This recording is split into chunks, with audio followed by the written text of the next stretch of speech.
Baby ಹಾ ಹೆಂಗೋ ಊರಿಗೆ ಬಂದಿದ್ದೀವಿ, ಅವರೆಕಾಳು ಸೀಸನ್ನು. ಒತ್ತು ಶಾವಿಗೆ ಜೊತೆ ಇದಕ್ಕಿನ ಬೇಳೆ ಸಾರು ಸಕ್ಕದಾಗುತ್ತೆ, ಮಾಡ್ಕೊಡ್ತೀಯಾ? ಹಾ ಮಾಡೋಣವಾ.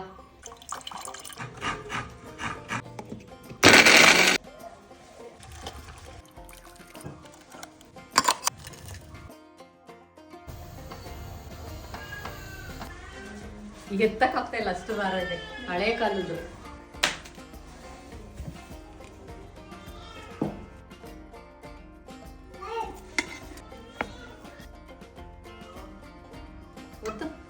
ಮಮ್ಮಿ ಇಲ್ವಾ ಇಲ್ವಾ ಬರ್ತಾಯ್ತಾ? ಹತ್ರ ಬಾ.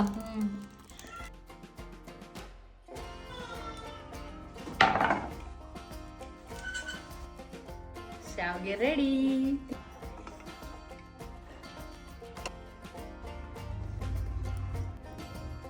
ಸ್ಪೆಷಲ್ ಒತ್ತು ಶಾವಿಗೆ ಗಂಡನ ಬೈಕೆ ಅಂತ ಮಾಡಿದೀನಿ. ಶಾವಿಗೆ ವಿತ್ ಕಾಯಿ ರಸ ತಿನ್ನೋಣ.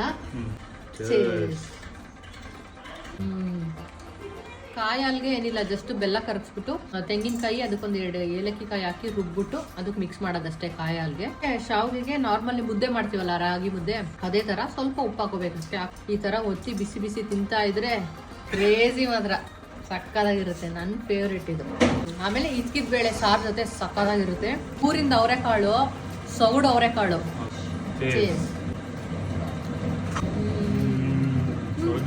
ಅವರೆಕಾಳು ಸಕ್ಕದ ಇಷ್ಟ ನನಗೆ. ಇದು ಒಳ್ಳೆ ಕಾಂಬಿನೇಷನ್. ಚಿಕನ್ ಸಾರು ಚೆನ್ನಾಗಿರುತ್ತೆ ಇದಕ್ಕೆ. ನೆಕ್ಸ್ಟ್ ಟ್ರೈ ಮಾಡ್ತೀವಿ. ಫಿಂಗರ್ ಲಿಕ್ಕಿಂಗ್ ಮಾತ್ರ. ನಮ್ಮೂರು ಯಾವ್ದು ಅಂತೆಲ್ಲ ಕೇಳ್ತಾರೆ, ಹೇಳ್ಬಿಡೋಣ. ನಮ್ಮೂರು ತುರುವೇಕೆರೆ ಹತ್ರ. ಸೊ ನೀವು ಯಾರಾದ್ರೂ ತುರುವೇಕೆರೆ ಹತ್ರ ಇರೋರು ಏನಾದ್ರು ಈ ವಿಡಿಯೋ ನೋಡ್ತಾ ಇದ್ರೆ ಕಮೆಂಟ್ ಮಾಡಿ ತಿಳಿಸಿ ನೋಡೋಣ, ನಮ್ಮೂರ ಹತ್ರ ಇರೋರು ಎಷ್ಟು ಜನ ನಮ್ಮ ಫಾಲೋವರ್ಸ್ ಇದ್ದಾರೆ ಅಂತ ಹೇಳ್ಬಿಟ್ಟು. ಹಾಗೆ ಈ ವಿಡಿಯೋ ಇಷ್ಟ ಆಗಿದ್ರೆ ಲೈಕ್ ಮಾಡಿ, ನೀವು ಮಾಡ್ಕೊಳ್ಳಿ, ತಿನ್ಕೊಳ್ಳಿ, ಹಂಗೆ ನಮ್ಮ ಪೇಜ್ ಫಾಲೋ ಮಾಡ್ಕೊಳ್ಳಿ. ನಿನಗೆ ಇಷ್ಟ ಆಯ್ತು? ನನಗೆ ಕಾಯಲ್ಲೇ ಇಷ್ಟ. ನನಗಂತೂ ಎಗ್ಗಿದ ಬೇಳೆ ಬರ್ತಾ ಇದೆ. ಟ್ರ್ಯಾಕ್ಟರ್ ಸೌಂಡ್ ಬರ್ತಾ ಇದೆ. ಟ್ರ್ಯಾಕ್ಟರ್ ಸೌಂಡ್ ಬರ್ತಾ ಇದೆಯಲ್ಲಪ್ಪ. ಹಳ್ಳಿ ತಾನೆ, ಊರಲ್ಲಿ ತಾನೆ ಇರೋದು, ಎಲ್ಲ ಅಡ್ಜಸ್ಟ್ ಮಾಡ್ಕೊಂತಾರೆ ನಮ್ಮ ಜನ.